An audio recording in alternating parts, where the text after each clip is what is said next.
Up next, Authentically Detroit welcomes 482 Forward education organizer Arlyssa Heard to discuss how she's working to create a better Detroit for our young people and her upcoming podcast, Have You Heard? But first, our new segment, What's New at ECN, where you guessed it, we highlight the work going on at the Eastside Community Network.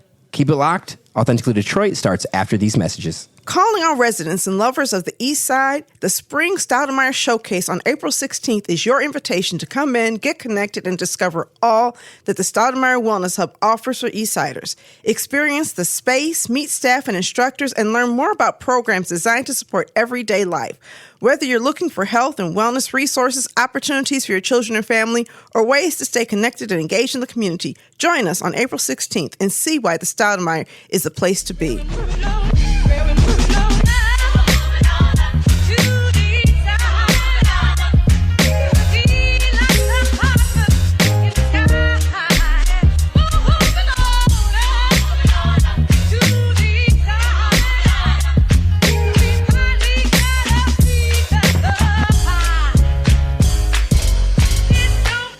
What's up, Detroit? Welcome to another episode of Authentically Detroit, broadcasting live from Detroit's East Side at the Stoudemire, inside of the Eastside Community Network. I'm Sam Robinson. And I'm Donna Givens-Davidson. Thank you for listening in and supporting our efforts to build a platform of authentic voices for real people in the city of Detroit. We want you to like, rate, and subscribe to our podcast on all platforms. Today, we have 482 Forward education organizer Arlyssa Heard in the building to discuss her upcoming podcast and the latest addition to the Authentically Detroit Podcast Network, Have You Heard? We also have the Eastside Community Network's Sustainable Housing Manager, Kevin Ashwood, here to kick off our newest segment, What's Happening at ECN? Kevin, Arlyssa, welcome to Authentically Detroit. How are you guys doing? Doing great. Good. But I need to... It's Arlyssa. Arlyssa. Please tell the people the origin of that name and when, you know, your mom was like, no, it's not Arlyssa. It is. It's Arlyssa. Yes, Arlyssa. The origin, I don't know. No, I do know the origin. My cousin, my father's niece, I just recently found out that she named me. Oh. I didn't know that. About 2 years ago, I found that out. How much older is she? She's like maybe about 20 years older than I am. I learned in the last 5 or 6 years that I was actually named after my mom's sister who passed away when my mom was pregnant. I'm named after a woman. I like to tell people Is that. her name Samantha? Her name was Shelley Joe, and my name is Samuel Joseph. Yeah. I get a kick out of people's name pronunciations. Last night at the NAACP Freedom Fund dinner, Camellia Landrum, her name, which also has like a I versus E kind of sound name. Yeah.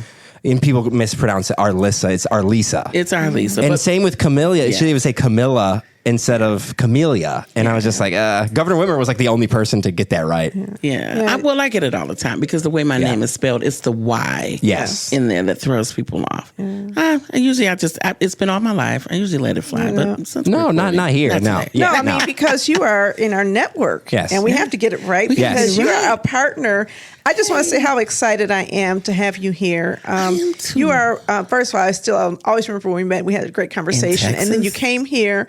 And you were such a great guest. And for you to have your own podcast really talking about issues that matter to Detroiters, you cannot have too many voices speaking from our community. And so I really, really appreciate you setting up this, accepting the challenge, but apparently you've been planning to do this anyway. This is something that has been a little bit of a dream. It's something that we talked about over at 482. We were trying to figure out how does this work and, you know, where are we going to go with it? What do we do?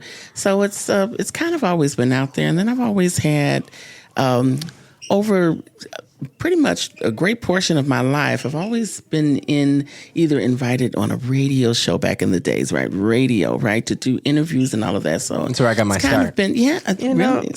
College radio. Yeah. 2017. You know how many times have I been on radio and even sometimes on television shows, people say, oh, you need your own show. You need your own show. And then I don't have one, right? And so Orlando and I were like, ooh, let's just do a podcast. And Authentically Detroit was born. And as much as people criticize some podcasts for the negativity, creating a space that we own, where we can say the things that need to be said on behalf of our community is so important because narrative is important. Now, Kevin, you're having a special day right now. I know you're having a special moment because I don't think anybody had mentioned to you that you were being promoted. But congratulations, sir. Yeah, I'm definitely really happy about that. You know, there's some talks, you know, you keep your eye open, but, you know, I'm definitely happy to hear that that's, you know, moving forward. And so great to know that the impact that I've been trying to make has been, you know, reflected. Yeah, let's talk about it. Let's move into our new segment, What's Happening at ECN, where we highlight some of the work going on here inside the Stoudemire at the Eastside Community Network. Kevin Ashwood, you serve as the Outreach Manager for Housing and Economic Opportunity Department. You lead resident engagement, community outreach, program education.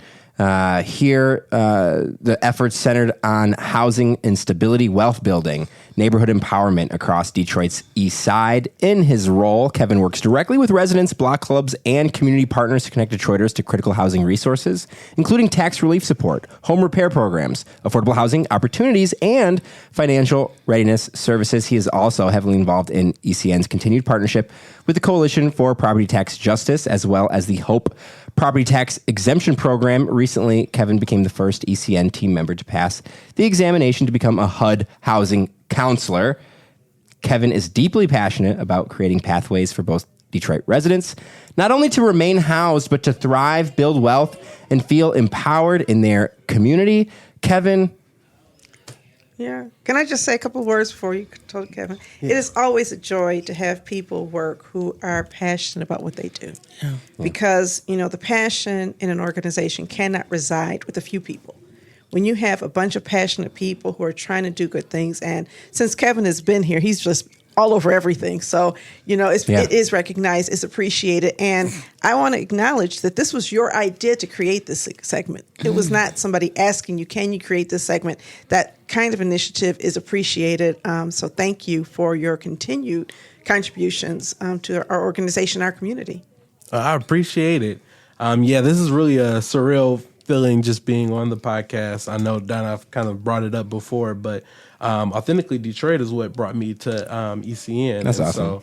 So, and just the chance to really interact with the community in a meaningful way. I want to be a part of an organization that you know prioritizes that. So, definitely happy to be a part of the team. I love it. Let's talk about some of the work that you do here. I really am interested in what it means, talking about the HUD housing counselor. When I was buying a house, you know, that topic was brought up. Kevin, you're 28 or 29? Yep, 29. 29. So I'm about to turn 29 just this year. And so I could imagine, you know, we were probably at similar places of like wanting to put our feet down and put roots down and exactly help a community. You know, I've known your work through just coming in here and seeing you and hearing about what's going on at ECN through Donna and Sarah. Tell the people that are interested, because I think you're not alone in the fact that Authentically Detroit sort of serves as a you know, touch point for people that didn't already know about ECN to come in and check it out. Talk about your first time in the building and when it became apparent to you that you could have a role here and really work to benefit some of the same goals that ECN is already you know has been working on. Yeah, honestly, I would say from the moment that I did come in, when I did my interview, I sat in the space, and I'm really big on energy, really big on like the vibe. Mm-hmm. And so sitting in and seeing people come in and interact with the front desk, and I took a walk around and saw the paintings on the wall, and just what do we prioritize as like a space. And so from the moment I was in, I was bought in. And so I think that the more that I really got the chance to sit in with community members in like neighborhood association meetings and working with the Coalition for Property Tax Justice, I really got to see myself as being someone that can reflect the needs of the community that I'm trying to serve. And so I never really saw another opportunity to be more effective with that than at ECN. Mm-hmm. And so that's really, it it was really a shining light. Can you talk about where you came from before you were here? Yeah, before I was here, I was I went to Michigan, University of Michigan. I started my career over at Rocket. So I worked. Go Blue. That was my anti-Michigan U of M. Numbered here, yes, I know. Well, go Broncos. Go Western Michigan. Oh my God. You know, my sister is a Western Michigan. Yep, there you go. You know, I can't say anything too bad, but absolutely. I think that just beforehand, I was working with in downtown with Rocket as a real estate advisor, and so. There was some time of being an actual listing agent and then just connecting people with real estate agents and kind of walking them through that housing process and that like home buying process. And that's really where I think the understanding of there's just not enough resources to actually allow people to become homeowners. And that I wanted to feel like my job was contributing to creating more pathways for people. So I was definitely happy when the opportunity came to make that switch. And it was really just serendipitous how it happened of, hey, I want to get more information. I actually reached out to Donna about being more like a mentor. I was like, I'm looking for some mentorship. I want to get into community development. And then I saw, hey, there's a position actually open that's exactly in what I want to do. Wow. So I think everything happens for a reason and timing couldn't align better. Buying a house is something that I just did, and it was not easy, but it wasn't like the most difficult thing that I've ever done. And so when you're just talking about the lack of resources and stuff, my biggest resource was literally YouTube. They make you do a Fannie Mae home buyers class. Like I think pretty much every bank, if you do a loan program through, they'll make you take like a housing education class that'll kind of like go over all the things that you'll learn in YouTube University already. But I'd be interested to hear why that is something that you took an interest in. I wanted to get a house because I felt like I've been giving my money to developers that don't live anywhere near here, and why would I do that when I could just instead give my money to a bank, which somehow benefits me? How does it benefit me? Owning versus renting. Why should people own homes? Well, there's a lot that goes into it. I think that definitely if it depends on where you're at. Some people own homes because it's an investment, right? And that you see it as this opportunity to have more wealth, more equity. You can resell your house.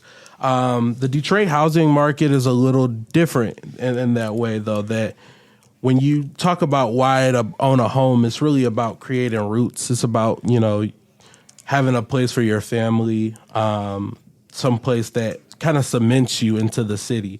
And so I do think that homeownership is something that people should pursue if it makes sense to them. If where they are is where they're trying to plant those kind of roots. And they should know what their options are, whether or not renting makes more sense for them, and how to buy a home in a way that will not leave them financially constrained. And I think a lot of people don't really know what the resources they have available are. That's one thing we really want to highlight, especially with the Housing Resource Fair that's coming up this Saturday. It's bringing in people to kind of get more information, see what are the tools that are available to them to make home ownership possible.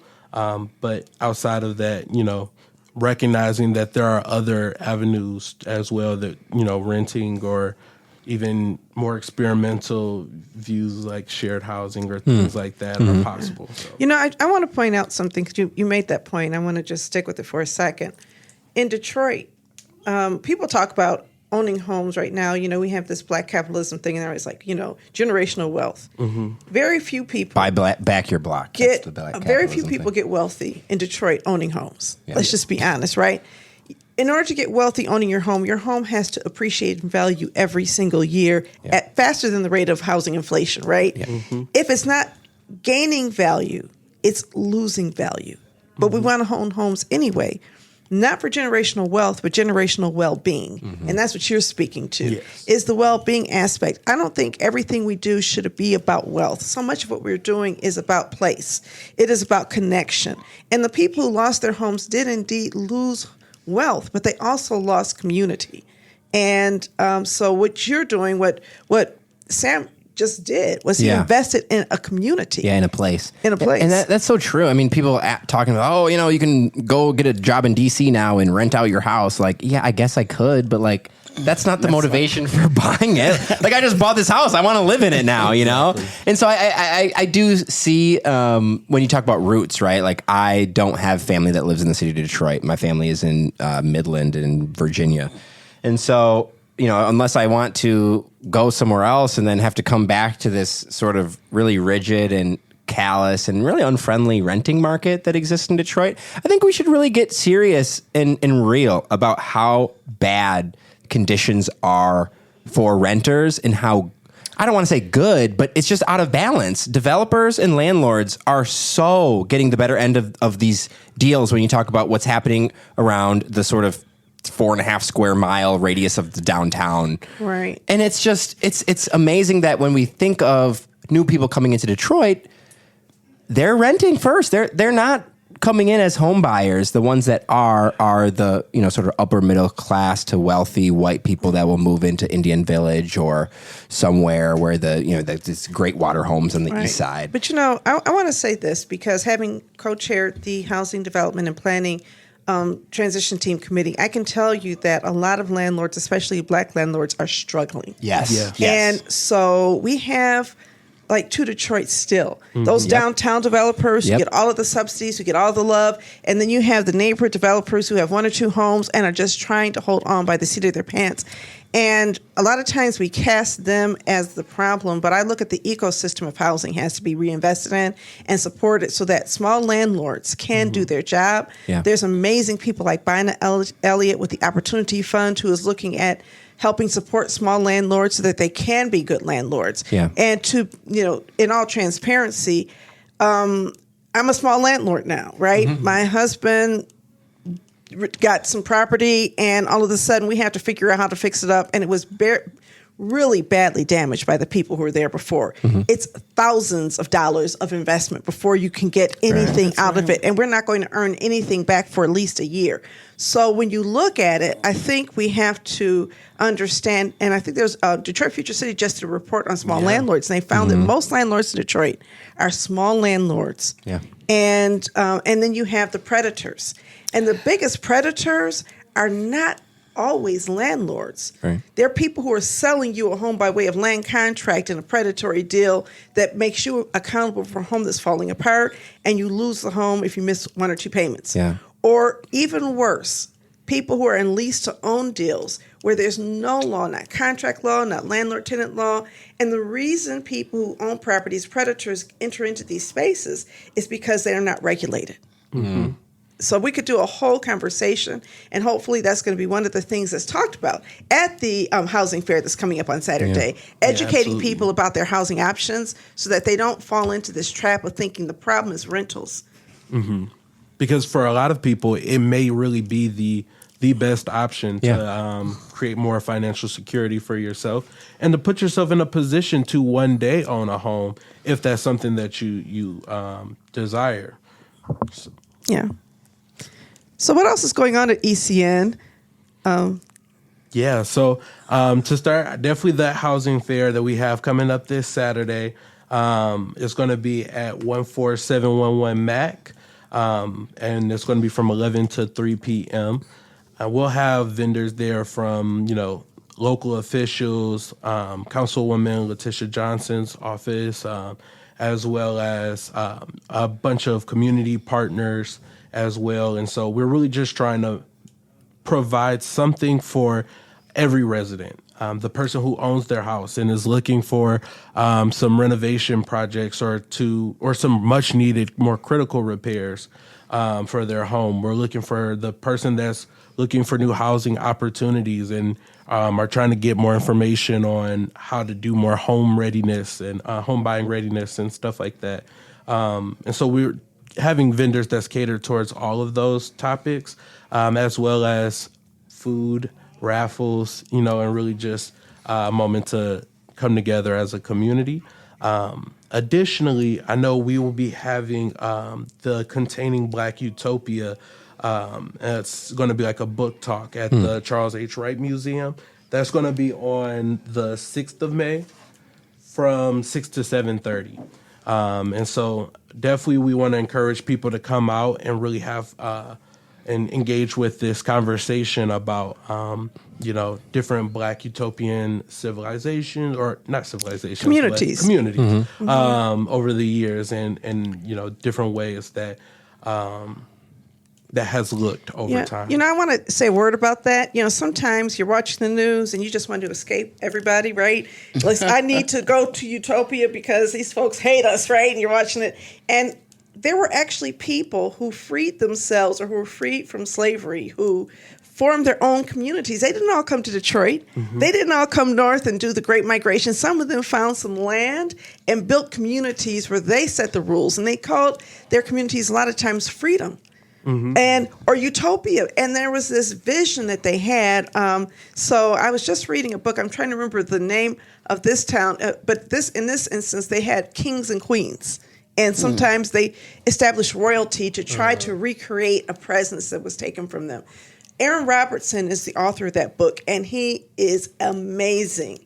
The other book is by Michelle Adams. She wrote a book called The Containment, and it's all about school desegregation efforts in Detroit in the 1970s.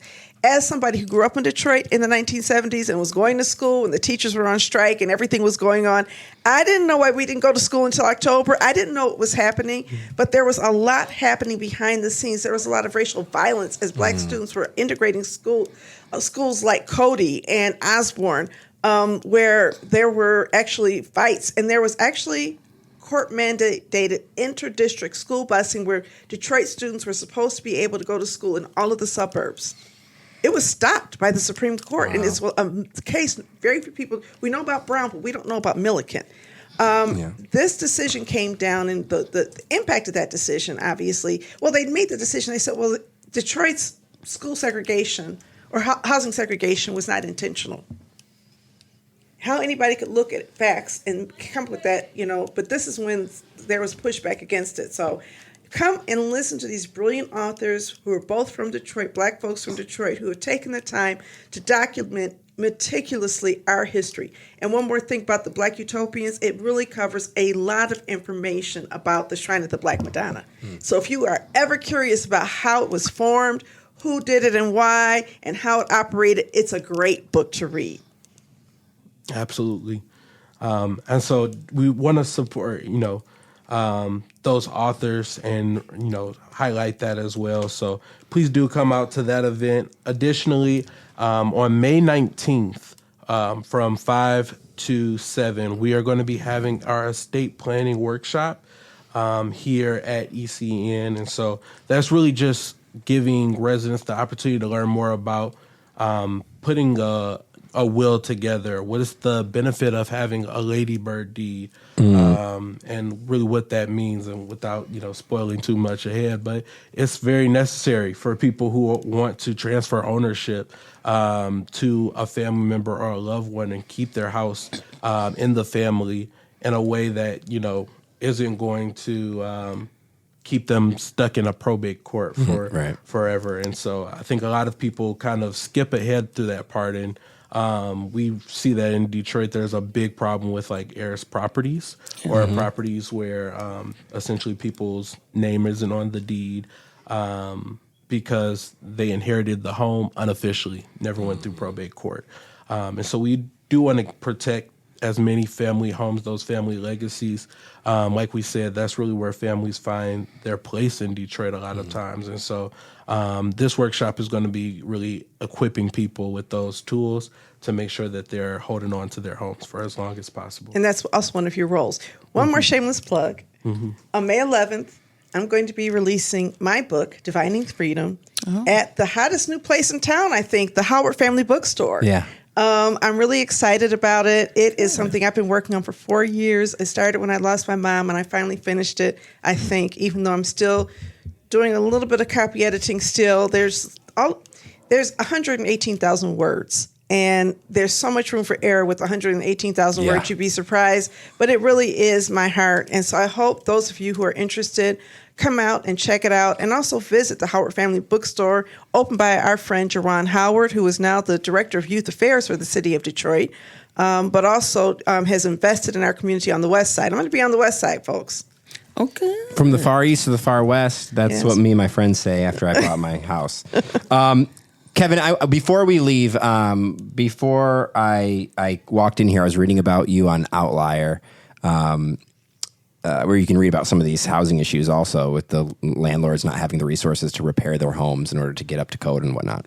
However, I was reading about you and I overheard you talking about your wife. You're wearing a wedding band and you're also 20, you're under 30. Mm-hmm. So for people like me that do not have a wife, but perhaps are seeking that out, talk about your family, man. Talk about how long that has been a part of your life. I think we don't talk about this on our show a lot, but I'm really interested in the young people that have that part of life down. Oh yeah, absolutely. I'm always looking for an opportunity to talk about my wife. Yeah, That's so beautiful. We met in high school. Oh wow! And so we started dating my senior year in high school, dated through college, and then we got married when we were 25.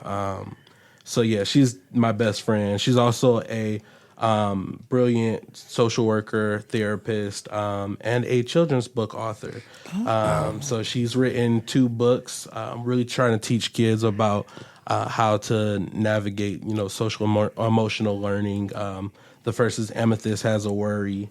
And the second being Ruby Loses Focus, kind of talking about ADHD and tools that kids can use. So that's we really need to get awesome. her on the show. Yeah, I was just gonna say, bring her on. What high school? What college?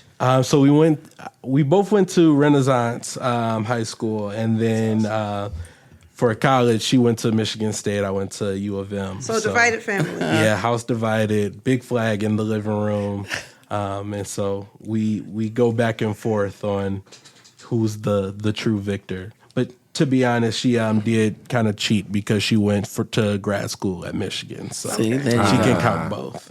There you go. Well, thanks for asking about that. I appreciate that. Yeah. And then just one more thing about your family. One child who's one. That's what I was going to say next. And what's the new exciting news? Yeah, so I've got a 1-year-old son and a little girl on the way. Oh my God, that's awesome. That is so good. Congratulations. Thank you. I appreciate it. Super exciting. And then 2 and done. We're finished That's up. good. Yeah, get it all you Yeah. need to do on that. Kevin, thanks for sharing that personal side of you. That's really awesome, man. People under 30, men under 30, you can have a family. And it's so important because all of the negative stories about men. Yes. Yeah. And yet, we can't have a world without them. There was another And- negative story over the weekend. You guys saw that? Well, there's always one, right? Yeah. There's always one or several. The NBA player and a rapper. Yeah. Well, yeah. I mean, it happens daily. It's usually the And- other way around. But the reality is that we have got to also lift up those men who are the good guys, because a lot of times, like my husband Kevin is a great one. You are a great one. A lot of times guys who are good, men who are good, especially black men who are good, are treated as if they are anomalies. And I think that there are lots of good black men. And Sam is one. Sam is looking at me like, what about me? I know, I try What to about be. me? Okay. I try to be every day. Try to be better every day. Well, Sam is a good man. I can tell you that, right? And I'd like to celebrate you guys because as much as I am sometimes considered a feminist, I consider myself a womanist. And as a womanist, I love my community, and I just want us all to be treated as equal. So thank you for showing up, for being a good husband, a good father, and also a wonderful employee. I really appreciate it. Absolutely. And, I think that that's really what it's all about, is that it's not the anomaly. It's not the one-off. And how do you find the community of men who really do care about, their home and the protection of black families. And so it means a lot. I love it. All right. Well, thank you so much, Kevin. We want to, again, welcome you back on, welcome your wife on, and congratulate you today for your just recently announced promotion that Donna announced prior to us going live on air here. So thank you so much, Kevin, for joining us. All right. When we come back, we are going to talk to Arlyssa Heard. She is the director of 482 Forward. Keep it locked. Authentically Detroit. We'll be right back.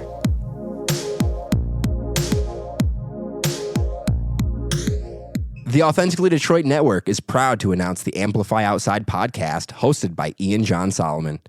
The Amplify Outside podcast is greening Detroit's narrative. Amplify Outside presents an undertold story of black environmentalism. From recreation to liberation, Detroit's not new to this, it's true to this. Follow along as Ian and guests explore Detroit's unique axis of blackness and climate resilience. Together, they're painting the city green through connecting, uplifting, and reimagining environmental realities. To learn more and subscribe, visit authenticallydetroit.com/amplifyoutside. Welcome back, everyone. 482 Forward is creating a Detroit where every student graduates ready to become a fully engaged participant in the world, equipped with the character and the capacity to negotiate her environment and change it for the better. At 482 Forward, they take a different approach to organizing. Education organizing refers to the actions of parents and other residents of marginalized communities to transform low-performing schools towards higher performance through an intentional building of power.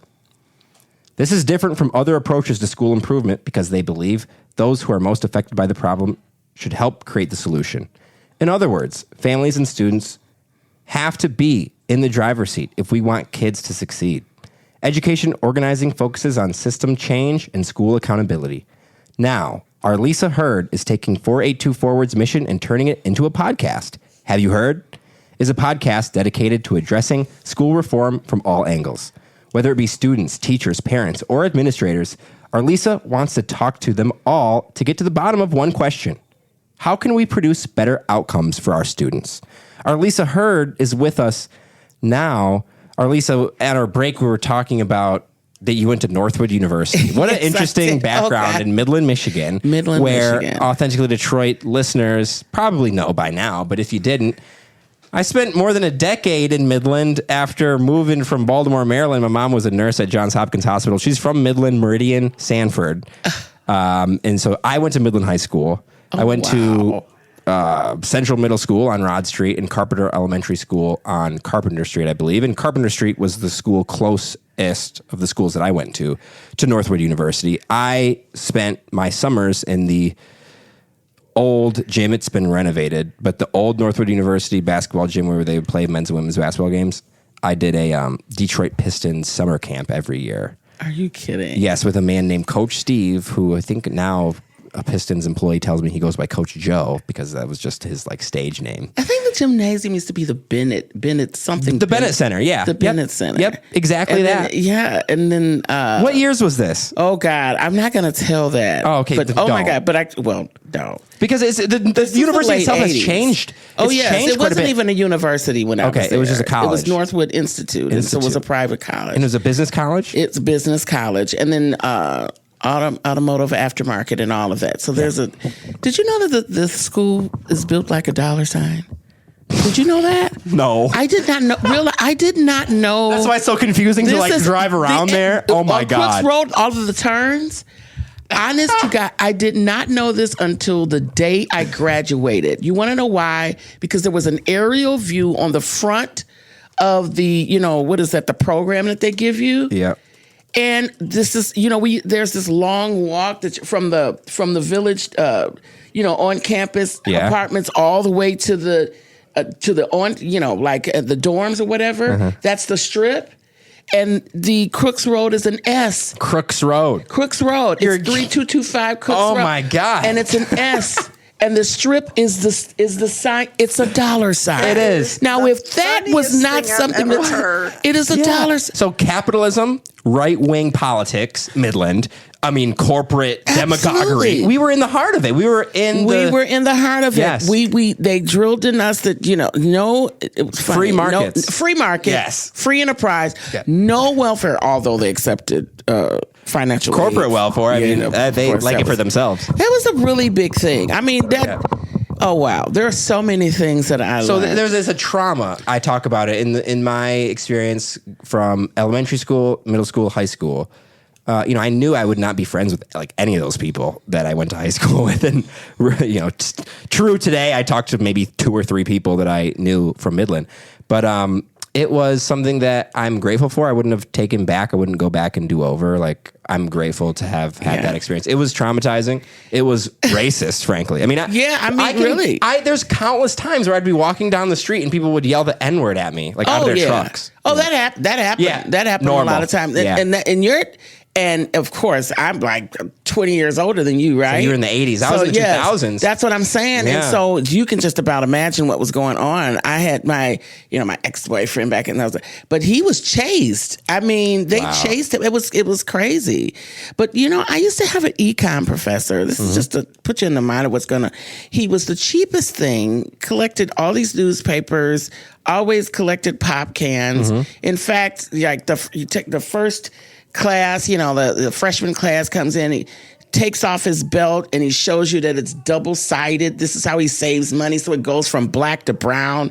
And he was telling everybody how you save money and you build wealth. And he would show us the bottom of his shoes. He's had them resold a couple times. And so that's the reason why. And we used to be like, how much money does this guy have? He has a pair of the same, the brown slacks and the black slacks. I mean, it was just crazy stuff. But fun fact, one day I walked into my econ class and we had a guest person that was going to teach us, I guess, that day. And it was John Engler. Oh, wow.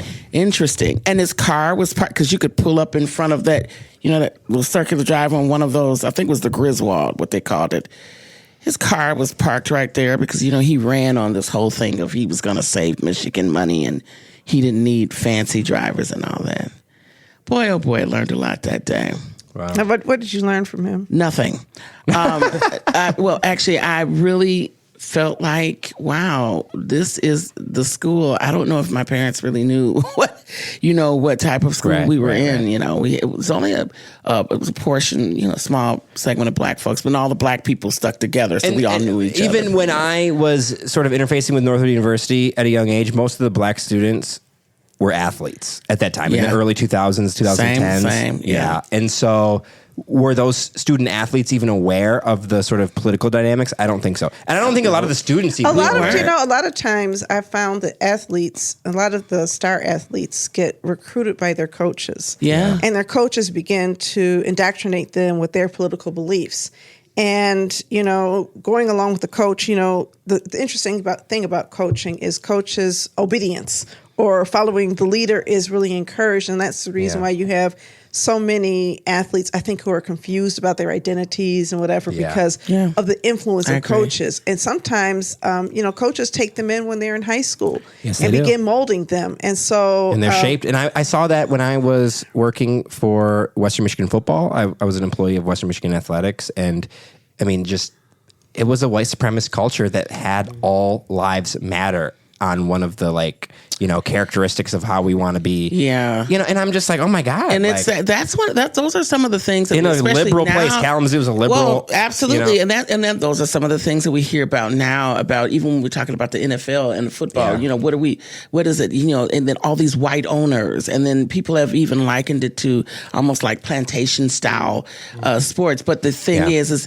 a lot of these guys and a lot of these, and I say guys because unfortunately the women don't get as much money, but a lot of these folks, they get $1 million contracts and their names are known. And so you get caught up in that. And I think it kind of put aside what the political implications is to not just politics, but even to our communities. Yeah. Because we even hear people even talk about, especially when we're talking about black athletes, like, why does the shade of the person that they love, when we're talking about marriage earlier, the shade of the person tends to go lighter or changes altogether. And there's this conversation about what happens to black athletes when they become all this money and they get into this world, this whole new thing, and you get to have what you want pretty much. But you also have people controlling their money. Absolutely. And so they don't necessarily have control and they don't have good financial advisors. LeBron James actually was very smart in that he hired his his people, and they and sent one of his people to business school, and that's the guy over his kingdom. Yeah, Northwood University. You know who else came out of Northwood University? It was the son of LeBron's high school basketball coach. I forget his name, but he is an actual coach at the university today. Really? Yes, I'm completely forgetting his name. LeBron has shouted him out on social media several times. I think his first name is Cameron. Because, LeBron was raised by a single mother. Oh, yeah, and she was a teenager, I believe. And so he had this coach taking him in. I think it's important for us to understand that. I think also, when the athletes go to school, my son ran track, and he ran at a very high level, right? So a lot of his friends actually are people on his track team. His coach was Stan Edwards. Stan Edwards' son was Braylon Edwards. And if you know anything about Michigan football, you know Braylon Edwards was selected number 2 in his draft. He was an amazing athlete. And so we were surrounded by these athletes. And then he went to run with Detroit Pale for a while and then went back to Maximum Output. But the point I'm making is I knew some kids, knew them as little kids, and they were good little kids. And they went to college and they got caught up in, sex crimes, and they got kicked off the team. One of the kids who went to MSU, it broke my heart because I remember when he was a little boy. And I think that the way that they get indoctrinated or shaped outside of what their parents do. And we're talking about kids whose parents showed up for every single practice and were always giving and loving people, married and taking good care, and the son goes off to college. And so there's something about the athletic culture in a lot of these schools I think we really should examine. Even though I was there in the late 80s, and I cannot tell you the number of guys that we watched lose their scholarships because of these sex crimes. What happens? It's one party, it's too many drinks, somebody says yes or somebody says no, and before you know it, we have a whole entire thing where it would literally like 5-6 guys from the football team just bounce. But it's also the culture that permits that encourages the exploitation of women, and very specifically, in a lot of instances, encourages the exploitation of white women who are presented as the prize, right? And so you have people who are coming a lot of times into these college situations, and some of them have been playing all the time, and they're sheltered. And they get into these situations. I'm not trying to minimize their culpability, but I believe that you have cultures that help to deform how people what they become.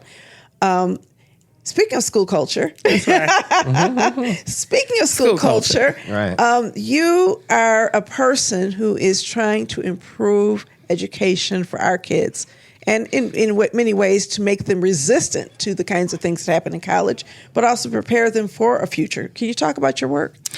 Where do I begin? So, well, let me just start with this. First of all, I really got involved in 482 because I was a parent that had a kid in the school system, and I just didn't really understand what was going on. I stood up one day. I went to my oldest son, started at Malcolm X Academy, and they had these parent meetings on Saturdays, which blew my mind because I'm like, who comes to a parent meeting on Saturday? You got to be kidding. The place was packed. I stood up and asked a question, and I said, well, you all are voting on, this is my first time in a public school system. My son's only 5, we're just starting it. You all are voting on who the president and vice president and all this. I don't know how to vote on these people. I've never seen them. I don't know who they are. I can't.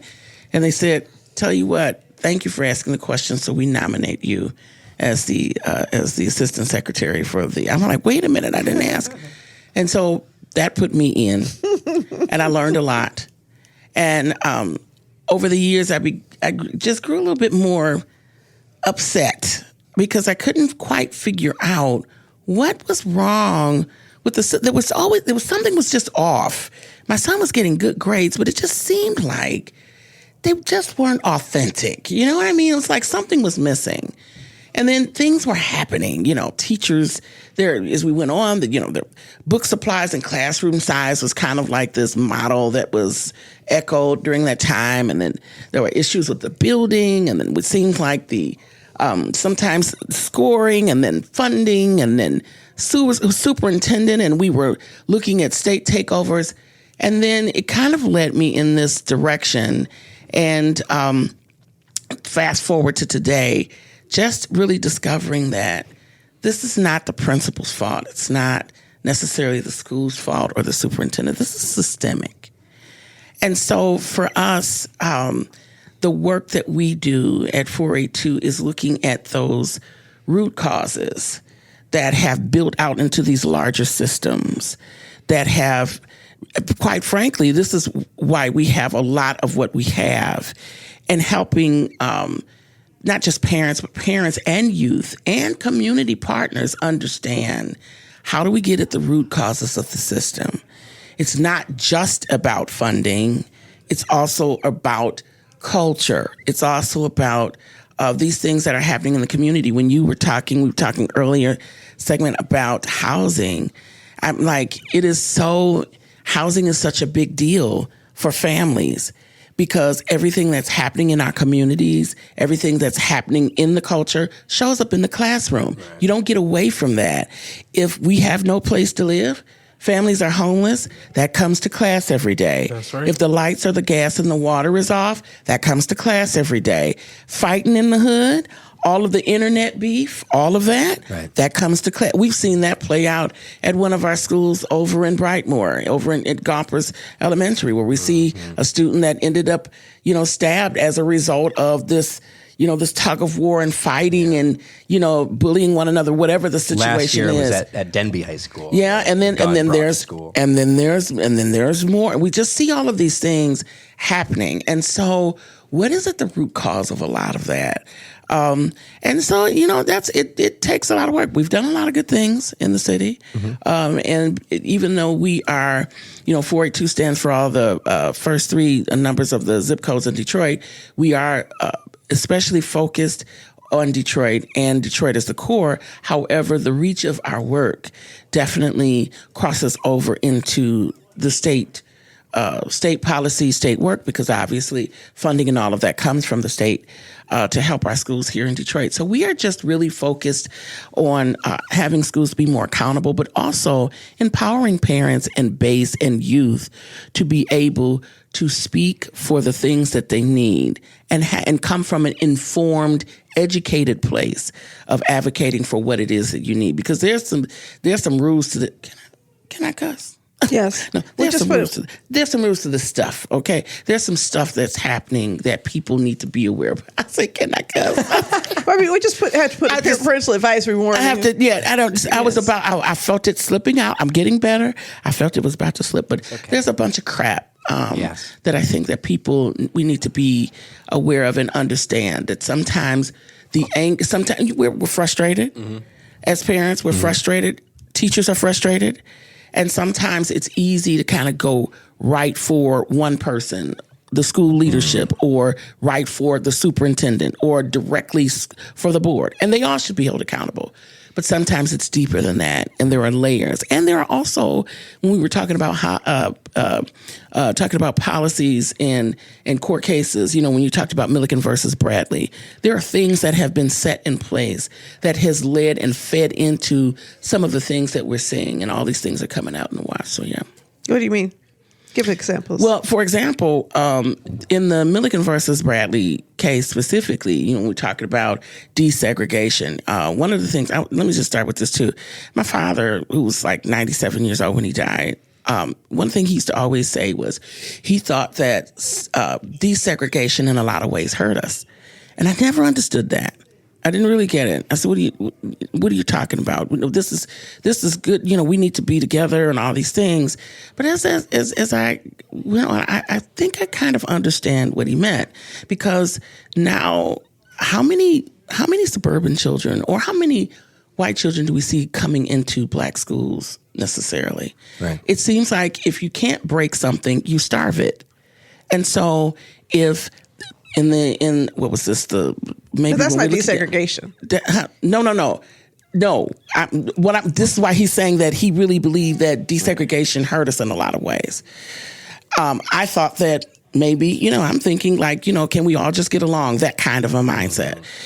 Can we all just get along? But when you have it seems that we see in the how policies are set up, when we have predominantly Black folks in a particular area, just look and see what happens in those communities. A lot of the resources, a lot of the investment goes with it. Why is that? Because is that just strictly because people left? Who left? Mm-hmm. When white folks left and when they moved out, they took resources and all of those things followed. Policies were crafted to make sure that wherever they landed, this is exactly what we're going to feed and this is what we're going to support. And we see that what happens is a lot of our communities are left behind. One of the things that I always say is, where I live in the Whole Village area. I'm over by like Oakman, with Davison, Linwood, Finkel. You don't see the benefit of education there. No, but and that's the issue. Because we're more segregated now than we were then. Desegregation gets a bad name, right? But segregation, to me, is the problem. The ability of people to take their wealth out of your school system and leave your children vulnerable to whatever kind of things people want to put in place creates that. We need to do better in suburban schools, making sure that there's desegregation within those schools, because you have segregation within a lot of suburban schools. But the reality is that the problem with segregation has always been, we don't want to share our resources with you, and therefore we're going to create rules and laws and policies to stop you from having them. And right now, our schools are so hyper-segregated. And when they're hyper-segregated, that means our children have the most needs combined with the least resources, because we have more poverty in our communities. We have more children with special needs in our communities because of intergenerational injustice. I was just at a meeting where Brian Stevenson, actually, Orlando Bailey, through Urban Consulate. Thank you. Yes. The Urban Consulate brought Brian Stevenson to town. And Brian Stevenson grew up in Delaware, in a place in Delaware where he is the first person in his family to go to high school, because there were no high schools where he lived. So when they brought busing in, that's how he was able to go to high school. Wow. Then he went to Harvard. Then he went to Harvard. Then he went to Harvard. And he is now one of the preeminent civil rights activists in the nation right now. He has freed hundreds of people from capital punishment, from death sentences, from wrongful convictions. He's done so much. And then he started and I always forget the name of this museum in Alabama, Birmingham, Alabama. I call it the Lynching Museum, but there's another name. You know what I'm talking about. I do. This brilliant man comes from brilliant stock. It's the National Memorial for Peace and Justice. Yeah, thank you. Called the Legacy Museum. Yes, the National Memorial for Peace and Justice. That's it. Thank you. Yeah. I'm going to have to remember it because I call it the Lynching Museum, and that's the opposite, right?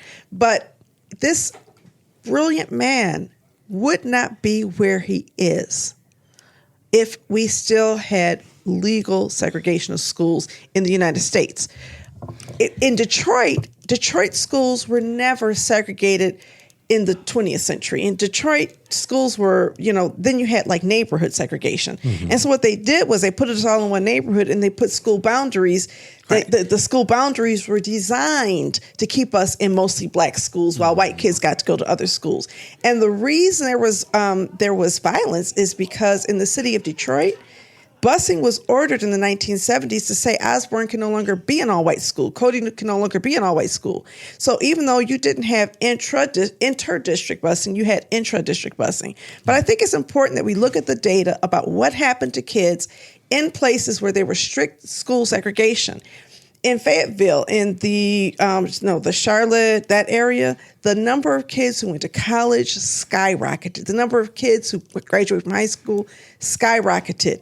I am and will always be a fan of saying our kids have the right to go wherever they can afford to go. And unfortunately, why do we have the school districts that we have right now? Because people moved to these suburbs because they didn't want their kids. They didn't want to live with us. They didn't want our kids to have those resources. They didn't want to live with us. And then there were also, as we began to make progress, and let me just say this.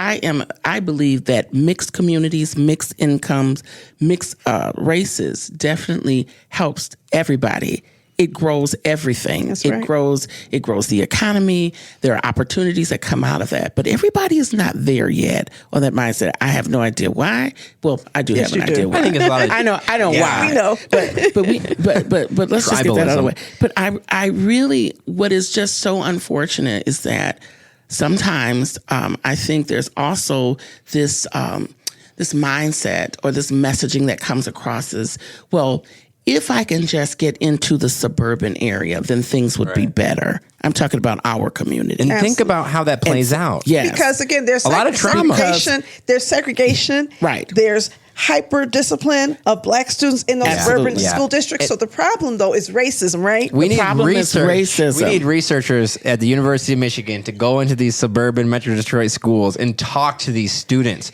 Go to Midland and talk to the listen, black students of that's- Midland Public and Schools, that's- like in the 2010s. Exactly. We don't. I'm going to be able to tell my kids I moved out of my hometown because of racism in the 2000s. Yeah.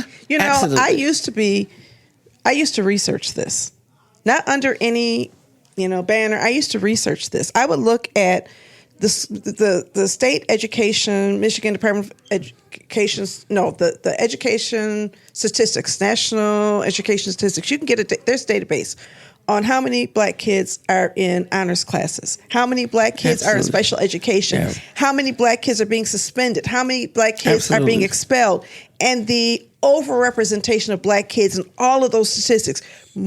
Many of them in special education who don't belong there.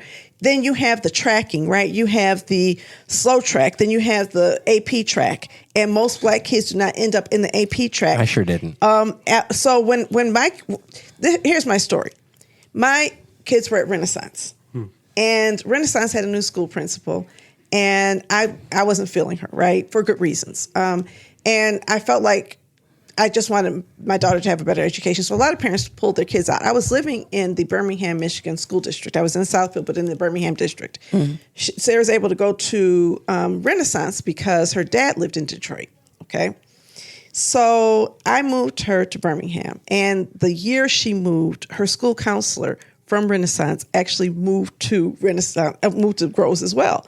So now her school counselor's at Groves, and she tells me, I'm not going to put her in the remedial track because she came from Renaissance, but because she comes from Detroit, they'll want to put her in the remedial track. I'm going to put her in the college prep track. Oh, wow. Yeah. So she's in the college prep track, and they had to do a paper on the Great Gatsby, and her teacher said, "Oh, don't even bother to turn that in. You're new here." And so she turned it in anyway, and her teacher was so impressed, she put her in the honors track. So now my daughter is one of like 2 kids at her age who are in the honors track, because all of the black kids, including her good friends who went to middle school with her, are in the remedial track or in the regular track, right? So then my son comes, and he's going from Southfield to a Birmingham middle school. And he had never gotten anything other than an A. He got scored off the charts in everything he did. They wouldn't put him in honors classes. So then when he's going to high school, he wants to take biology his freshman year. And they said, you can't take biology because you're not in honors math. And I said, well, look at his test scores. I said, well, there's a lot of biology. There's a lot of math in biology. And I said, you know what? I almost completed my biology major in undergrad, and I did. And they said, what school did you go to? U of M. Oh, so make a long story short, when they finally told me they weren't going to put him in the honors track or let him take biology, not even honors track, just taking biology his freshman year, because they had special science classes for black kids. I said, I'm not having this conversation. Let's put this on public record. Meet me at the school board and bring his transcript so we can put this on public record. Oh, well, do you think I should ask around? He graduated with the highest GPA in his high school, in his class, okay? But I had to prove that my honor student Had to prove it. he was tutoring all the other kids, but I had to prove because he was black, they didn't want to believe he was ready. So I started tracking that, and I started giving him information. Now he starts educating his kids. So I actually started at educational practice where I was telling parents, let me help you. Your kids are in these remedial programs. Let me help you figure out. Don't let them put them in Lincoln Academy because Lincoln Academy is a trap. So I get the argument against school desegregation. Yes. But I also think we got to fight those people who do that. But it's right, because so there's a couple different things that's at play here. We're also dealing with racism. We know it. We're dealing with the inequities and just how easily it is to just disinvest in our schools and the resources just go along with it. As you talked about your son, I thought about my nephew. My nephew graduated salutatorian at Cody High School in 2013. He had a 3.9. He swears to God to this day they cheated him out of a 0.5. He sounds just like my son. He said he should have been valedictorian. All around, discipline, great athlete, got a scholarship, all of that. Went to Michigan State. Of course, he and I, we go back and forth all the time, right? We always battle. He called me one day and he said, I know why you do this education thing. He said, but I feel like I've been cheated out of my education. I said, what are you talking about? He said, he was in some sort of a math class or something. He said all of the black kids did not recognize the math that the professor was putting on the whiteboard. And he says, I want to know, why am I salutatorian? And I didn't know what the heck he was talking about and what was going on. And then he started talking about, too, how we started seeing how some of the black kids are on a different kind of like a different track. Than the regular. And he's been so upset ever since. Now, things didn't really work out for him because football was his dream, but he was also smart and all of these things. And this is what I'm talking about. A lot of times we track what's happening in K through 12, but I'm also interested, what happens to those kids who didn't quite make it? You got out of high school. You may have made a year or two in college, couldn't keep up for whatever reason, or the money wasn't there. You know what happens a lot of times, though? They're back on the streets. It's the academic identity, okay? And so I did research on this, too. Okay. All right, academic identity is your formation of how you see yourself. Now, you have a kid who's smart. You're a straight-A student at Cody, and you're smart. You know you're smart. And you go to Michigan State, and you're struggling. And now you no longer see yourself as smart.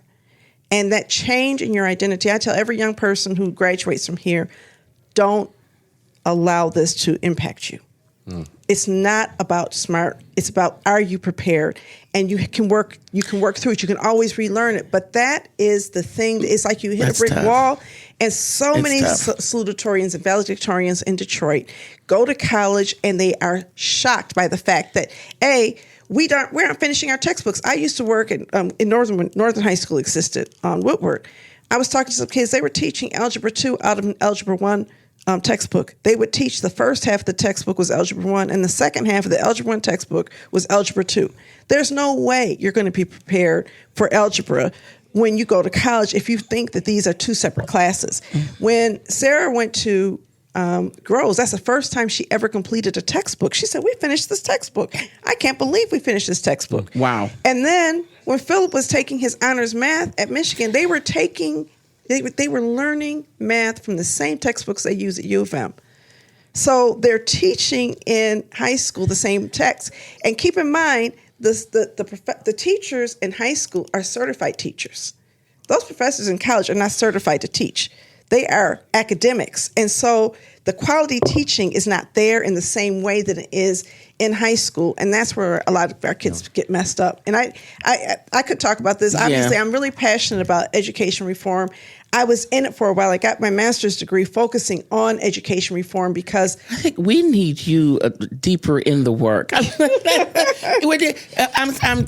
just blown away because Imani, my colleague that works with us at 42, she talks about this all the time. Her own story, where she went to Renaissance, she went to Northwestern, and she said she needed so much help to just try to keep up. She was blown away about the things that she didn't know and how she said it. She really understood how a lot of kids, and it's not just Detroit, a lot of kids in our urban areas, they're going off to college and how they feel and the work that you kind of have to do to just kind of get back and all of these resources and supports that she needed. And thank God she had that. She was able to tap into that. But what happens to those kids who are not able because they are oftentimes they're coming back home or they just graduate high school because they're we have to prepare them better. And we have to prepare them partly psychologically. We have to give them the the resilience you talk about, when you understand what's about to happen,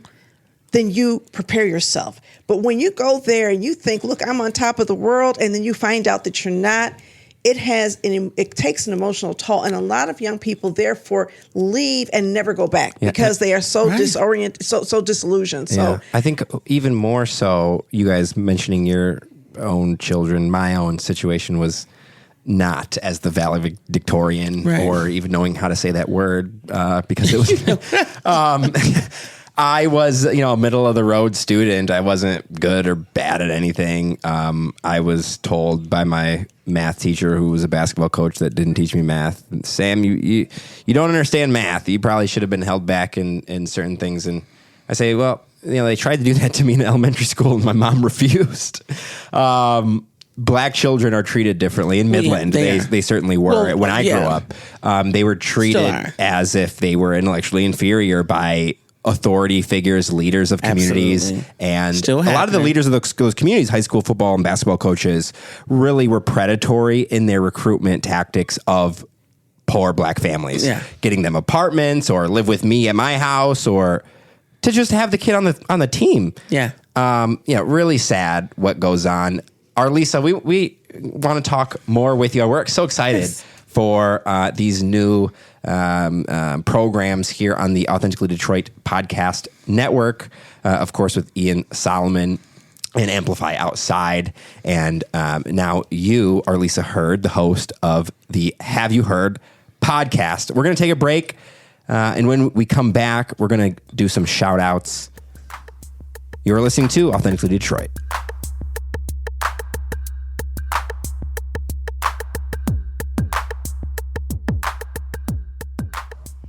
Applications have opened for the Eastside Community Network Summer Discovery Program. Designed for students entering 7th, 8th, and 9th grade in the fall of 26, this summer experience is a full-day in-person program that combines structured academic learning, hands-on enrichment experiences, and creativity to guide youth in developing life skills related to political and civic engagement, climate change, and environmental justice using art-based expression as a tool for learning and empowerment.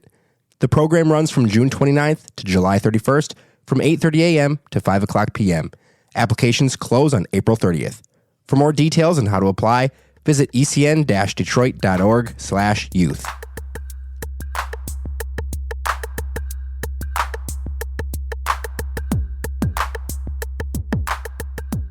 We want to thank you so much for listening in and supporting our efforts to build a platform of authentic voices for real people here in the city of Detroit.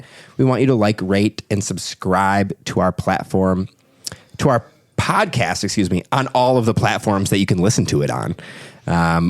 Now it is time for shout outs. We want to remind you that if you want to come on our show, if you have topics that you feel need to be discussed, please do hit us up on our socials at Authentically Detroit on Facebook, Instagram, Twitter, or visit our website, authentically-detroit.com. Donna, let's start with you. Any shout outs? I do. I want to shout out the actress, Danae Guerrera. I hope I got her. Okay. That looks good. Yes. She wrote a play called Eclipsed that deals with one of the many civil wars in Liberia and the women how women experience civil war. It's brilliant. We saw it at the Repertory Theater yesterday. I encourage everybody to see it. There's so many themes in there, but it was also heartbreaking. An absolutely brilliant play. And shout out to the Detroit Repertory Theater for doing such a great job of presenting outstanding. Didn't I see you at the Repertory Theater when I went to see Fences? Not Fences. It was the piano player. It was something else. It was a piano.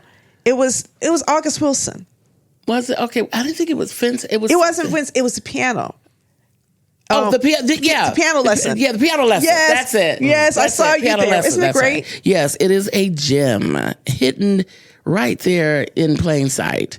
What a gem. And I was just really impressed, and I really enjoyed it. I had never, and I stayed not far from there, had never been there, and I really, really enjoyed it. That's awesome.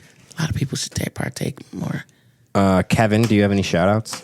I think I'm going to shout out my wife. Yeah, I was going to say, you already shout out. You better. Yeah. Especially with that new baby coming. Arlyssa, any shout outs? I hadn't really thought about this but I'm going to shout out I'm going to shout out my family because I love them. And they've been so supportive. And I'm going to shout out my family. Shout out to the family. Family. I want to shout out my family. All of my family that I've collected in Kalamazoo, in Detroit. Even the family that I got still living in Midland, over there at near Northwood University. Oh, that is so God. funny that we both came to that because, every time I see a Northwood Timberwolves, I'm like, I'm in the Midland. Northwood alumni chat. Oh, my God. That's probably the worst thing ever. Oh, God. They go to Loons games to celebrate. Oh, my God. Well, they go every year. You know, what is it? I've been to one of those alumni things. Yes. I swear to God, I've been. It's wild. Yeah. So shout out to all the people at Northwood. And now you know that the school is built like a dollar sign. You have to. Yes, it is. That is interesting. I want to shout out everybody at the NAACP Freedom Fund dinner last night. All the people that put it all together every year. I end up talking to so many good people like Garland, Did you have on your Gilchrist. snazzy wear? Oh, I did. Yeah, I had on my He was fresh tie. to I never wear a He tie. was, let me tell you, Sam was clean. He was Oh, so clean. my. He wanted to speak to me. I had to say, Sam, speak to me. I was in the you're middle one of my of those Garland guys. video. No. Look at his braids. Too, Oh, right? I mean, I listen, did. flawless. He was too sharp to talk. Oh, I get it now. I did. You I got couldn't- my, our good picture together. I was like, I got to wear a tie. Yeah. So shout out to my good friend Leah Jackson at Detroit branch NAACP and all the people, Wendell Anthony and Camila Landrum, that put it together. Great night last night. Good.